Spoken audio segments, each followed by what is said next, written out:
This is R. Carlos Nakai at 602-624-5864 for Greg Fasolino. I'll be at this number most of the day, so call me back. Talk to you later. We're now about to speak with R. Carlos Nakai.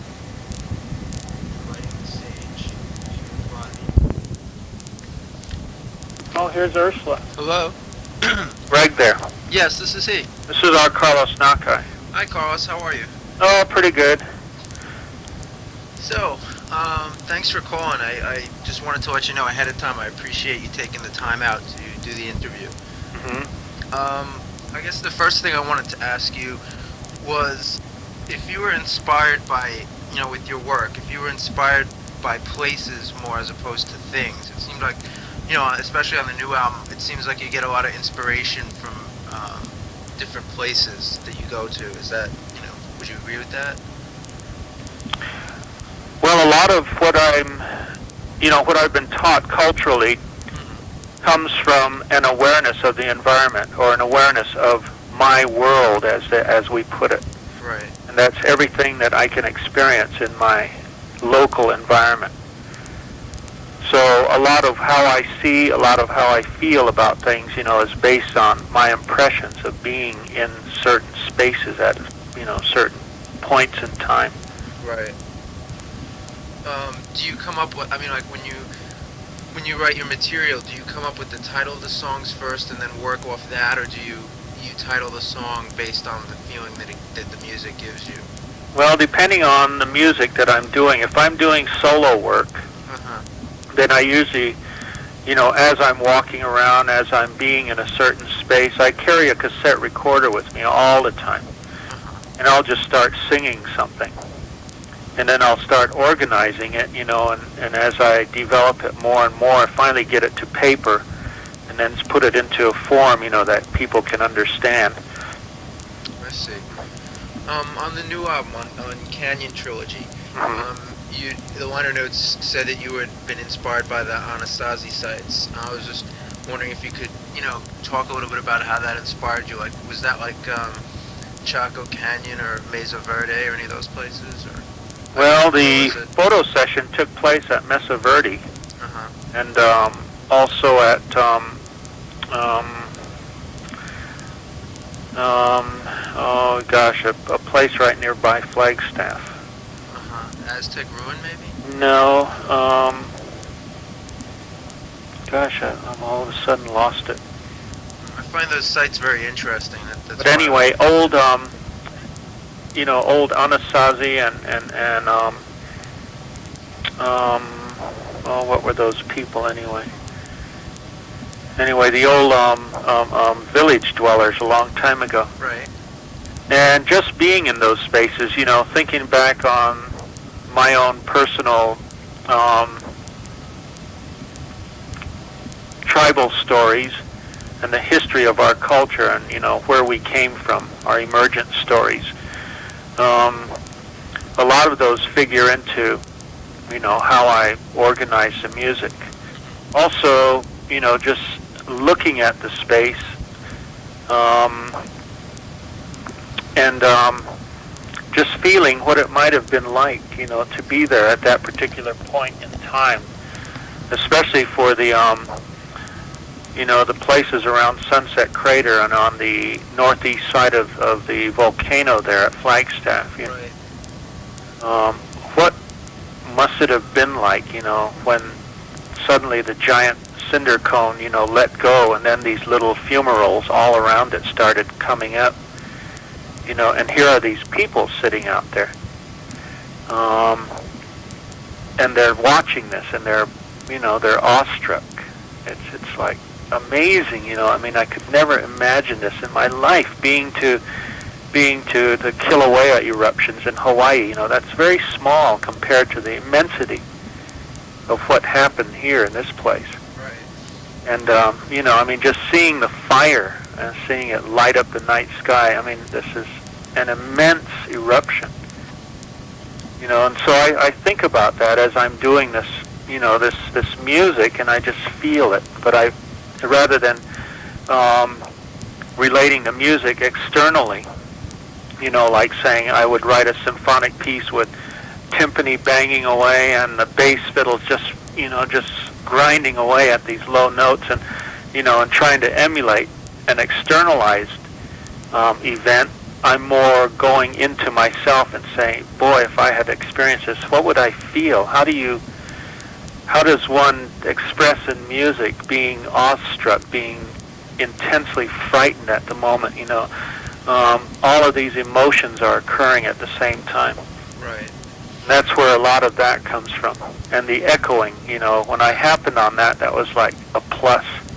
That's what was going to be my next question. The new record seems to have a bit of a different sound than some of the other stuff of yours I've heard. Like, Robert had told me that you used a lot of echo on this one. Like, what was your exact plan behind that? Well, a lot of what I do, being in a concert situation, let's say in Iowa, it's very hard for people in a different environmental setting to kind of intuit and feel just what I was feeling at the moment when I was doing these compositions. And I talk a lot about being, in southern Colorado, being on environmental settings where I'm maybe in a small valley that is surrounded by aspen and fir trees, and spruce, and you hear a particular sounding echo in that area, as opposed to being, let's say, out in Monument Valley, in Mystery Valley, listening to echoes in a sandstone canyon. Right. As opposed to being next to a lake, let's say on the flats, nearby some foothills, and hearing that echo. So they're all very different. When I happened on the delay system, it was a very exciting thing, because now I could try to emulate those sounds, and then I would go beyond it, and now use the delay as a means to get the music more into people. Why do you think, what would you give as a possible reason for why your music affects people so deeply? Because, it does. It's like the kind of stuff where someone can walk in a room and be like, what is that? Be instantly, moved by the music. Like, what is it about your music that you would characterize, that causes that effect on people? Well, like many other kinds of music, and musicians who do this kind of music, it's highly personal. And I think that personal experience that I've had out there, and the personal experience that I continue to have, doing my music and expressing it that way, is also something that we all carry within ourselves. I mean, it's not totally, distinct from anyone else's world experience. That we've all, at one point in time, somewhere or another, had this very same experience, as human beings. Right. Depending on how one sees it, we all evolved in our own way, but our world experience is all related in one fashion or another, and music is one of those ways. When I play the flute, of course, every culture in the world has had flute music at one point or another in their own time. And Martha Graham probably described it the best way, and she said, well, I hear this in your music, and I think if I were really to explain that, I would have to call it blood memory. Wow, that's an interesting way of looking at it. Yeah, she didn't disconnect it from us and say it's genetic. She said it's blood memory. It's an intimate part of us, and it flows within us all the time. And I think that's what I touch when I play the music.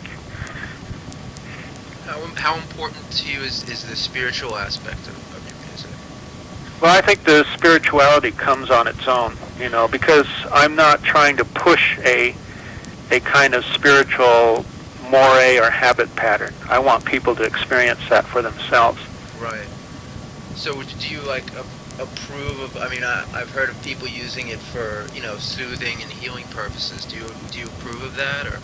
I approve of the use of the music in whatever way they find it helpful to themselves. In cycles, you spoke of sound experiences and subsonic vibrations. What did that mean exactly? Well, where I come from, it used to be very, very quiet before the jet planes in the early 50s. And as children, we would run around in my grandmother's land, and we would hear these noises like trucks coming, like big trucks coming down the highway, or like being next to a railroad track, putting your ear to the rail and hearing this train coming miles away, this low rumble, a vibration, not really a sound. It was too low for us to hear physically. And we would always ask, my grandmother, my grandfather, or anybody who was around, what's that? Do you hear that? And they would say, what you're hearing it's the earth moving. It sounds like a big truck. It sounds like something immense is coming, They would tell you stories and fool you by saying, well, it's this giant monster you can't see. Kind of like in Dune, the sandworms. Right. They're moving under the earth, and if you're not careful, they're going to come up and get you. Kind of like that. And I found even today, if I sit for a long time in certain places, anywhere, I can start feeling that, that this earth itself is alive, and that movement is still there. In the midst of a city, let's say at 4 o'clock in the morning, when nothing is moving, only the traffic signals, Right. And all of a sudden you'll start feeling that this place is moving, it's alive. So that's what the subsonic vibrations are all about. And then the, all the other sounds, of course, are the winds and the wild animals moving, the plants growing. Some cultures who say you can actually hear the plants growing if you sit long enough to and start separating those sounds from everything else. And it's kind of amazing because I think as a highly technological, as a 20th century person living in the midst of a city, I think, those experiences have become unconscious to us.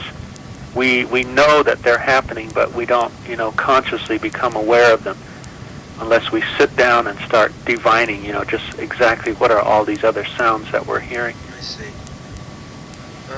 Going back a little bit, to your, how you developed as a musician, how was it, was it difficult for you to switch from trumpet to flute, and what originally, interested you about playing flute? It was like a revelation. Put it very simply. I spent 25, 30 years on the trumpet, working with three little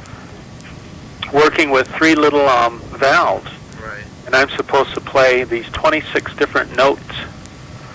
And it was very, very difficult, to play only on 3 valves and work a lot with air pressure, because then there was no time for me to consciously experience what I was going to do next. I was too concerned with my diaphragm, with the shape of my mouth, my embouchure, and with what combination of valves I were pushing at the time, and also with the tonality of the sound. Was I in tune or was I out of tune? What pitch was I on? How much effort? It was like driving a truck. Right. Don't just learn it. You have to learn this whole system of coordinations. And I enjoyed it a lot. I played a lot of trumpet music, but it was only a technical adventure. There was no time for self-expression. I tried it in many situations and found that I was very, very limited. In fact, my old trumpet teacher one time called me in and said, I really want to apologize to you because I forgot to show you how to play the horn. I didn't understand, at that time. I was still in high school. And he said, I forgot to show you how to play this instrument. And for the longest time, I always wondered about that until finally I got too old to really keep my chops up, with the trumpet. They say after 30, which is very true now, that the muscles become hard to control and keep in form. I see. Found that, it just got harder and harder. I would end up doing trumpet exercises with severe sore throats. And I always thought they were because my instrument was growing bacteria, or I wasn't keeping it clean enough. I was too much in contact with people who were sick, all of the germ theory kind of stuff. And in actuality, what it was is I was working more. I was working harder to keep my muscles, in form, and it would turn out to overstress them. So I decided, geez, I hate to give this all up. I've spent so much time. I've invested all this money in these instruments. What can I do? Well, I started, looking around, and I found that in my own cultural situation, there was a highly romantic understanding of what our music was all about, what this and that, and that there was no movement towards natives, composing new music. There are one or two. In fact, when I started in the mid-'60s, there was Lewis Ballard and a couple other people who now have disappeared into the woodwork, that were doing new music, new American Indian music, using the instrumentation of our own tradition and the instrumentation of the traditions of new people who came here. Right. And I said, this is where I want to go. And I found the flutes just by accident, and when I started blowing on them, of course, it was very basic, because I don't have a flute background. And I started learning more and more about flute control, and I bought, the book by Bates on the flute. And then I started talking to flute players, and it just started coming, you must have control of the air. I said, wow, this is amazing. I started working with it, and it just developed into another kind of technical exercise, but this one of how much of the European discipline can I use on a traditional instrument that's always been in my culture.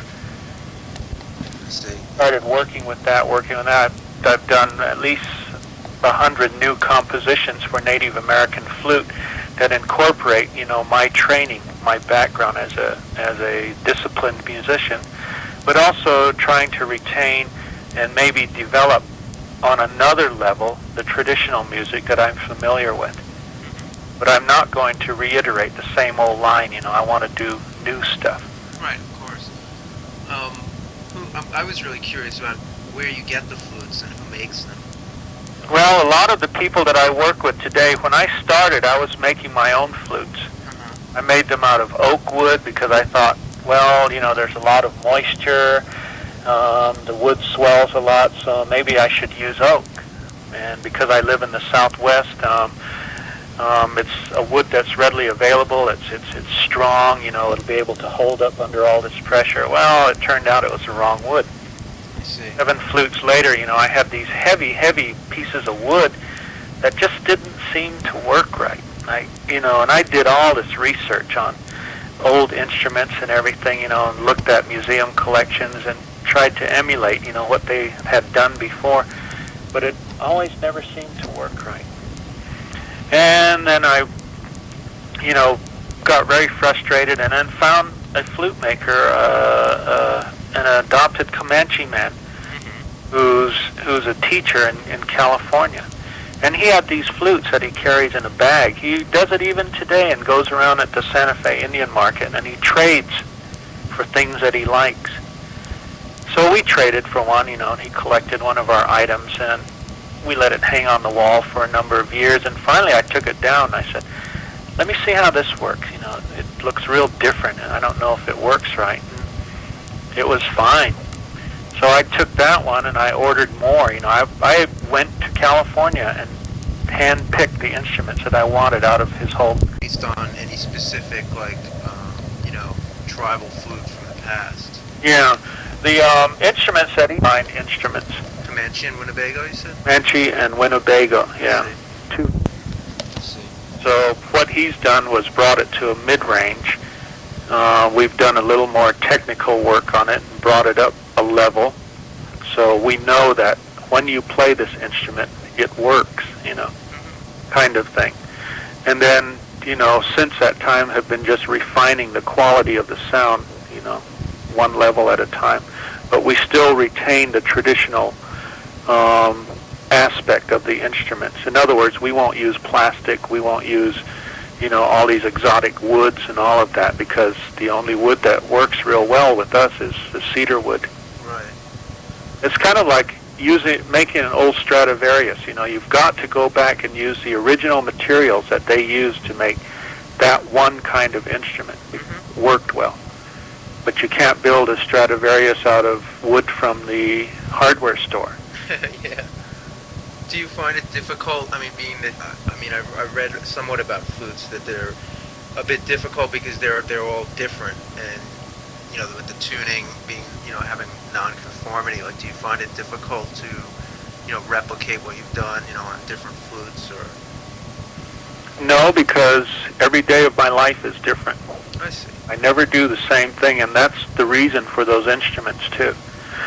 I think when they get it down, and there are many people working on this, trying to standardize the flute sound, but once they get it to that level, then it'll become nothing. Because every tribal group and every person in a tribal group are individuals. We don't have this all-inclusive philosophy. Every one person has their own way of looking at the world, and we respect that a lot.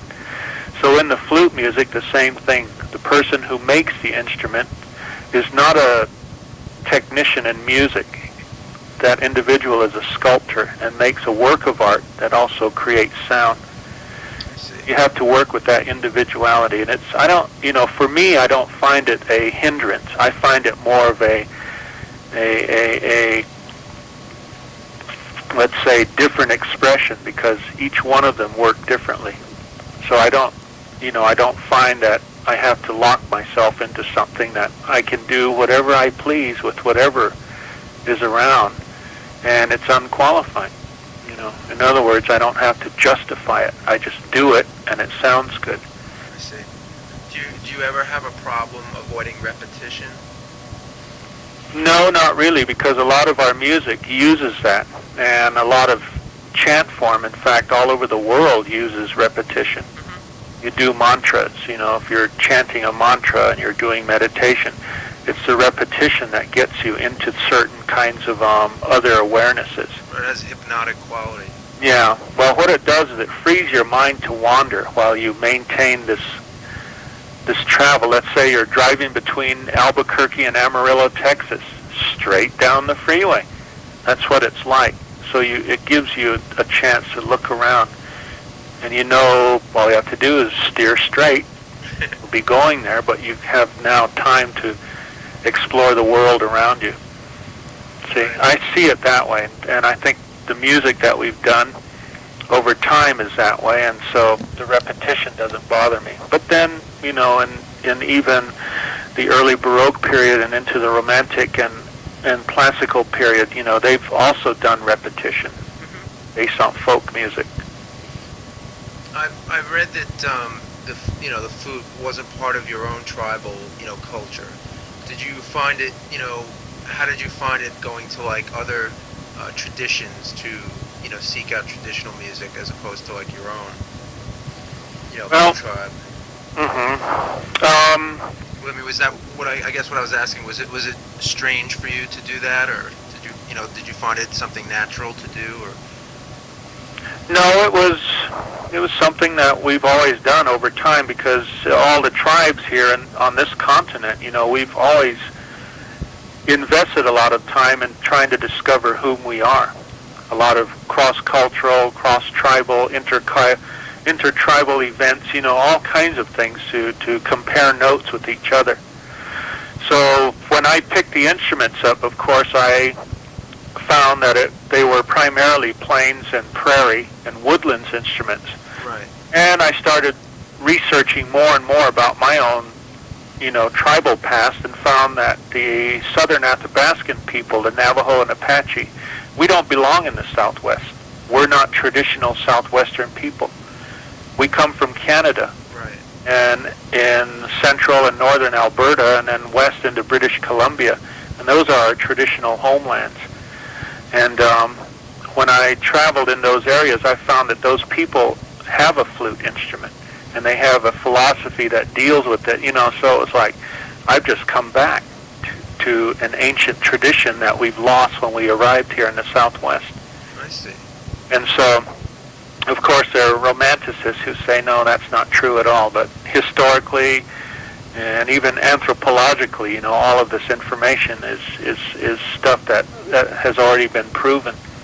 And I said, wow, for 700 years we've been lost people, and I've come back, and I'm reviving this tradition again.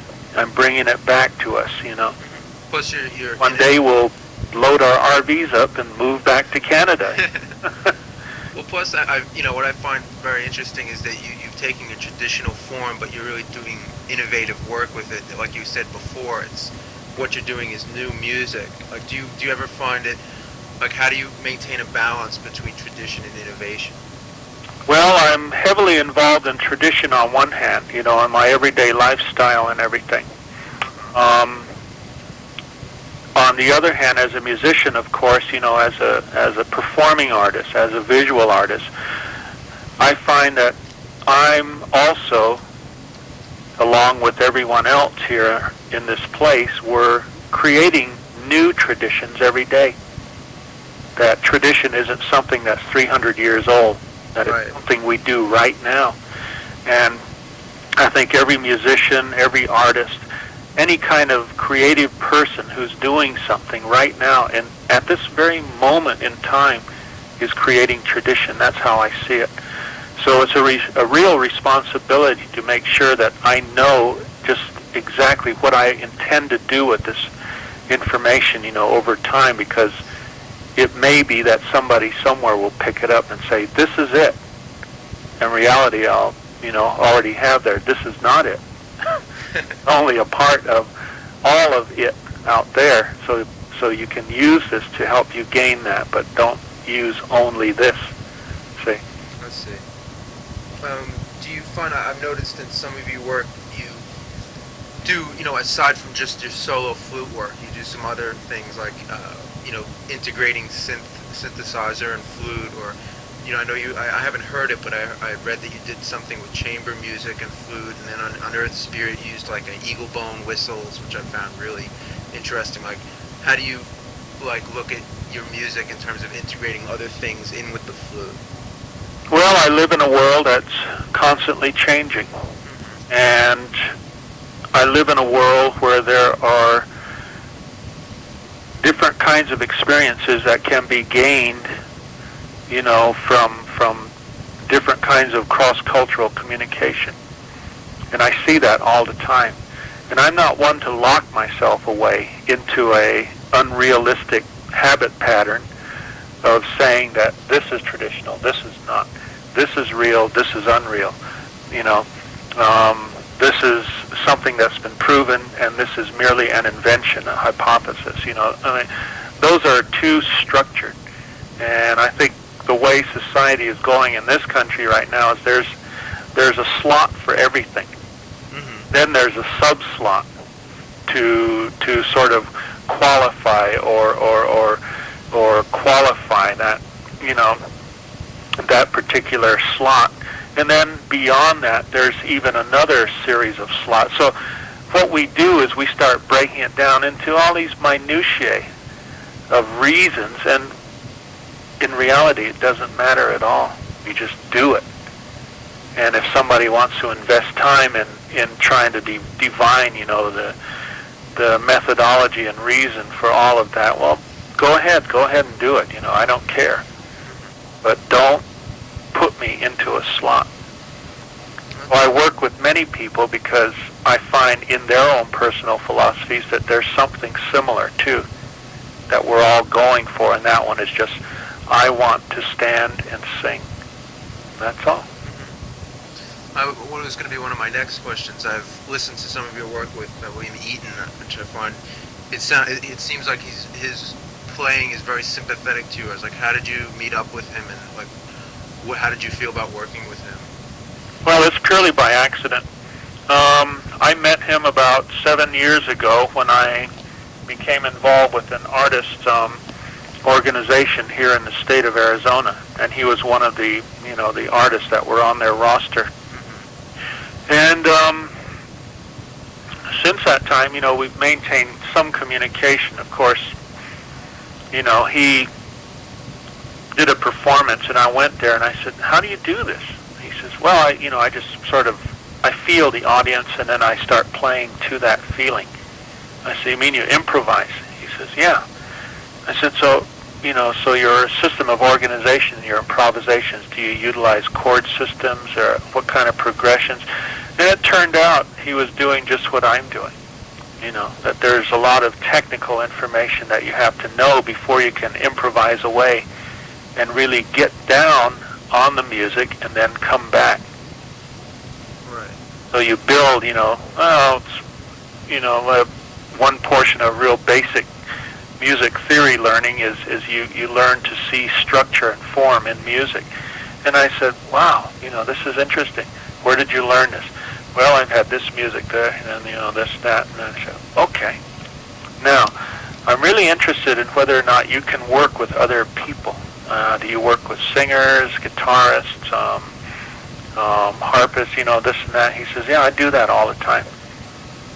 But in order to do it, I have to understand what your music does, and, we'll start working that way." So what it is a kind of philosophical communication between two different musicians.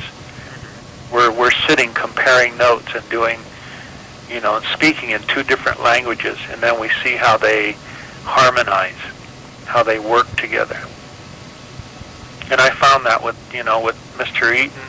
I found it with Peter Cater. I found it with my organization, Jackalope, because there is one musician on there who is not trained, that just plays. Really? And I said, "Bingo, that's it. Just play. Don't worry about anything else." But of course, now that person wants to take African percussion lessons so he can play better. And I said, no. If I want an African percussionist, I'll hire one. I want you to play your own music. How would you, I haven't heard Jackalope. How would you categorize that? What is that? What kind of role does that fill for your music? It's a part that we like to call breaking the rules. In other words, we play in no particular structure. We'll move through modes. We'll go with parallel, movement systems. We'll go and play in basic triads. It's just like, it doesn't matter. But what we do within that is that we try to organize it in such a way that we always know where we're going to. So it requires a lot of listening. We use synthetic instruments, like synthesizers and all kinds of other electronics, and modern instruments like the trumpet and the Bame flute, and so all of those inventions of the 20th century. And then we go into different kinds of acoustic sounds, rock, stones, pop bottles, beer cans. We've played in concerts with coffee cans and jars and just about anything. Toys, we use children's toys a lot. Handmade drums, I make all kinds of different drums so I can get these different sounds on soundtracks that I work on, so I drag all of those weird looking instruments down into the performance area, and so we've got all kinds of stuff. And then the percussionist, of course, brings everything that he has. The guitarist brings all of his instruments and his inventions, and then my synthesist, of course, utilizes all of his piano background and tries to work these systems using, all these synthesizers together. Right. So it's kind of an experimental kind of music, but even in that, we try to appeal to your emotions. I mean, we'll play this music, but we'll feel just what it's doing to ourselves, and then we'll see what's happening with the audience out there. Some people have likened it to soundtrack music. We say, well, not really. It's personal, emotive music, and we want you to dream as we play. I see. How about the integration of your music with dance? I mean, you mentioned Martha Graham before. I was wondering, like, how you felt about that. Did you find that to be a successful collaboration, between your music and the art of dance? Well, what I saw in the A performance in 1989 here in Tucson, I thought it was really good. Interesting. But the success of it, I don't know, I can't divine, so you'll probably have to ask the Martha Graham Dance Company about it. Because they've been performing it everywhere. But I was quite intrigued, I was interested, I was really proud to be a part of that, organization's presentation. It seems like there's a lot more stuff like that going on. Like a couple of months ago, I got to see the American Indian Dance Theater, which was really interesting. Do you ever see yourself doing more, work in that area, in the future? Well, I'm sure it'll come around. I'm more or less just doing my own thing, and as things happen, they occur. Right. But I'm not actively seeking, any of that. It's a lot of work. And it's a lot of work just to be playing music and then doing, all my public appearances and everything.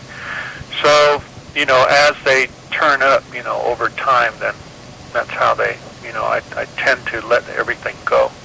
But I think, more and more the collaborations will start coming. And what I'm trying to do personally is I'm moving in stages. First, I started the solo music in the early time with some tradition, but with my own original compositions. So I'm working in demonstrating the capabilities of the native flute itself. The second level was an integration with one or two other musicians, so we sort of play from, on, beside, with each other. So, demonstrate the versatility in a limited fashion of the instruments itself. And then the third level is working with chamber groups and working with more structured discipline and more technical music. I see. So that's where I'm at right now. This is kind of a two-part question.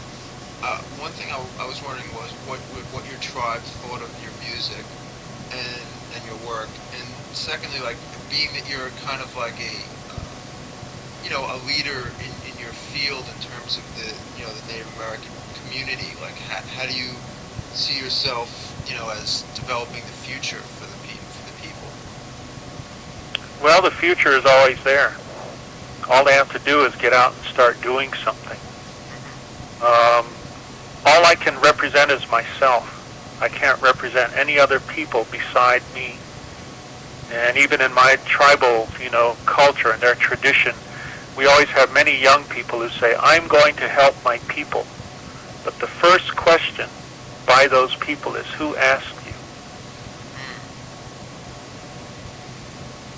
And many of people in my own tribal culture and within the native community, at large,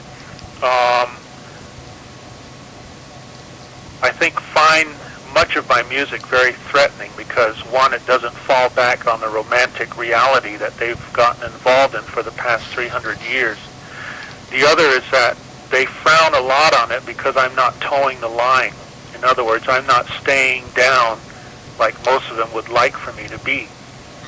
That I'm going ahead and I'm showing another culture just how much we still have here and how much I still find important in my cultural precepts, in my philosophy, and how I can still utilize those things from an ancient time.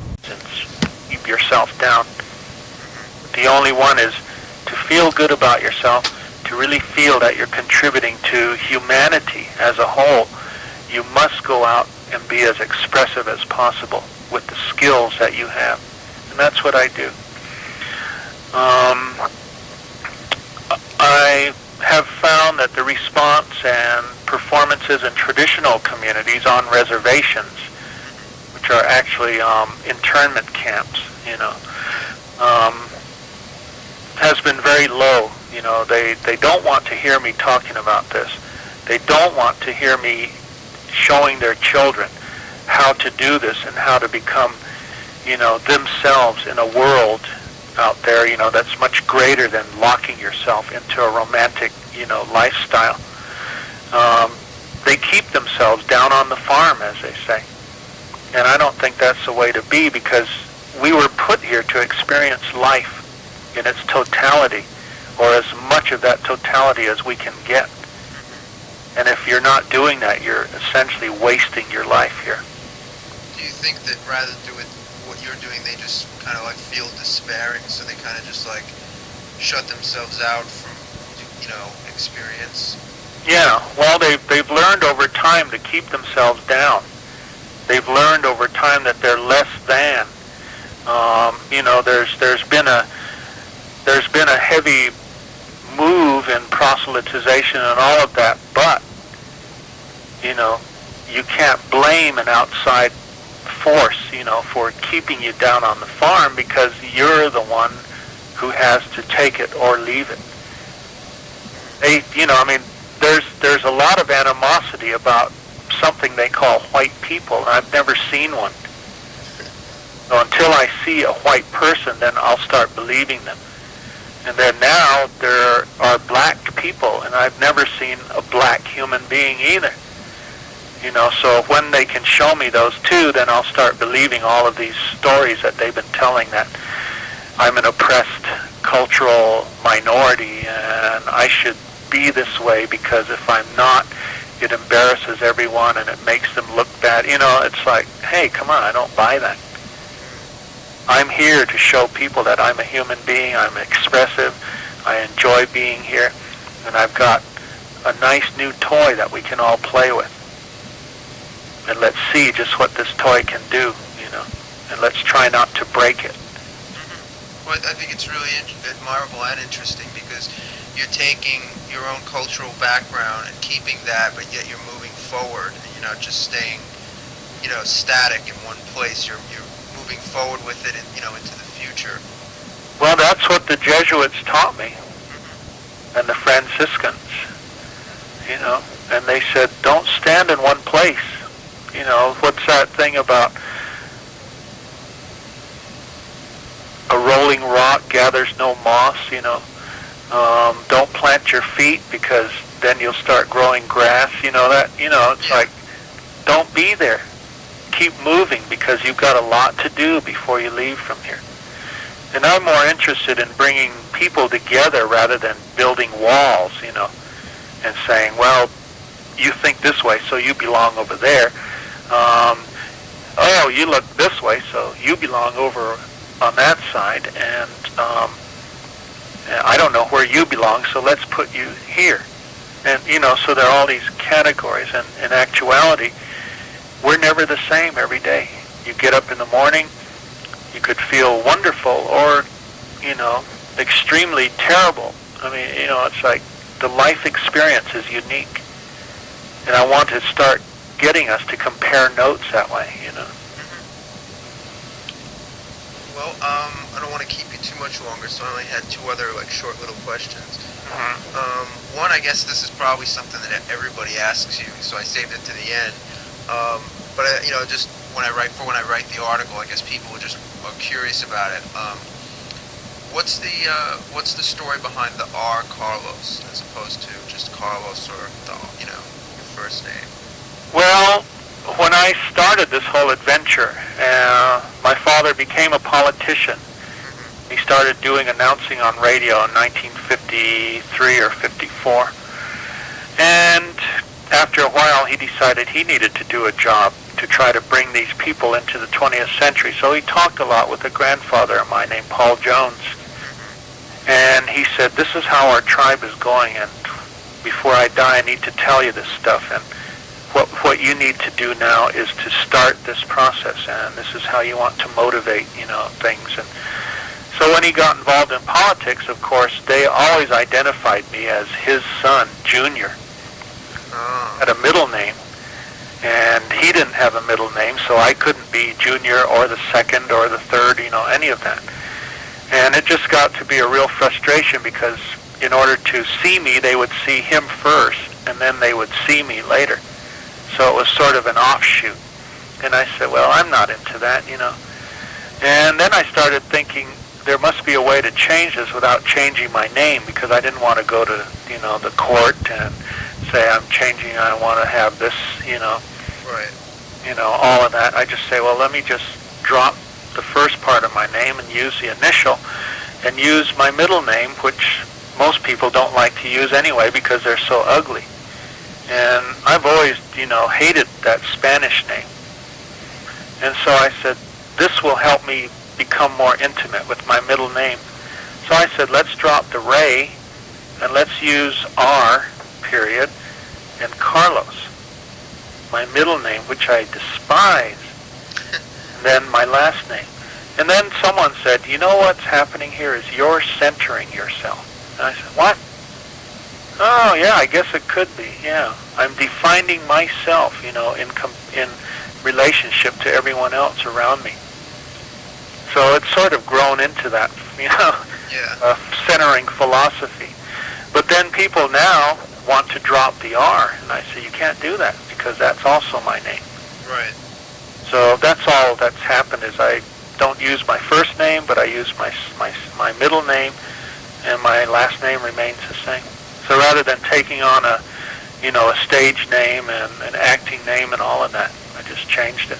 I see. I like it now. Okay. And the only other thing was, you know, if you had any other future plans, you know, coming up that, you know, you have any idea about now, you know, just like stuff coming up that, you know, people would want to know that you're doing. Well, I'm going to Germany again, and I'm supposed to meet with probably one of the best bassists that I've ever run across, and I'm going to do an album with him. You know, and just a lot more, you know, improvisational kinds of involvements. There's a new Jackalope album that will be coming out soon, in which the two originators will be doing their own thing. And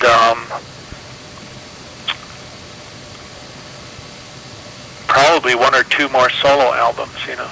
Right. You know, it's like I've turned out 3 this period, and it's time for me to take a break a little bit, you know. And I'm completing work on a master's degree program that incorporates my own philosophy here at the University of Arizona. You know, so there's a lot of stuff going on, but I would say in the very near future, yeah, 2 more collaborations. One with the German bassist, and another Jackalope, and possibly another solo album. I see. Okay. Well, you know, I hope you perform, you know, out here in New York sometime. I would love to see you play. Well, I'll be close by in Indianapolis at the Idle Jorg, but there's some talk right now about a performance in New York City, because Robert Browning, who works with the you know, the traditional music group, we're always talking about, when you're here, you know, come down and, you know, we'll do this. So we may turn out, you know, to have a performance there soon. Well, that would be great. Well, I really appreciate you taking the time out to talk with me. As I said before, it was, you know, it was very nice of you. And I'll make sure to send an extra copy to Robert so that he can give you a copy, or if there's some place you'd like me to mail one to when the article comes out. Is there any special place you'd like me to send you? I think you should send one to Celestial Harmonies in Tucson. I don't know if you have their address. No, I don't. Let me find. What organization is that? Celestial Harmonies, Black Sun. It's a recording company. And their address is Post Office Box 30122, Tucson, Arizona. Yeah. 85751. Okay. Is there any place you'd like me to send a copy, you know, to you personally? Yeah. I don't know if you have my address. No, I don't. 521 South 5th Avenue. Okay. On Arizona. Is that in Tucson too? Yeah, and that's 01. What's the zip code? 85701. Oh, 85701. I see. Yeah. Okay. Okay, and maybe 1-2. Well, let's do the whole bag. 1-2. Silver Wave Records. Okay. Post Office Box 7943, Boulder, Colorado. Okay. 80306. Okay, great. Yeah. All right. That'll probably be about 2 or 3 months from now. Okay, I'll send you them. Yeah. We do everything kind of far in advance. Yeah. All right. Well, we'll see how it goes then. Okay. Thanks very much again, and I hope to see you perform at some point. Okay. Well, we'll keep in touch. Take care, Carlos. All right. Bye-bye.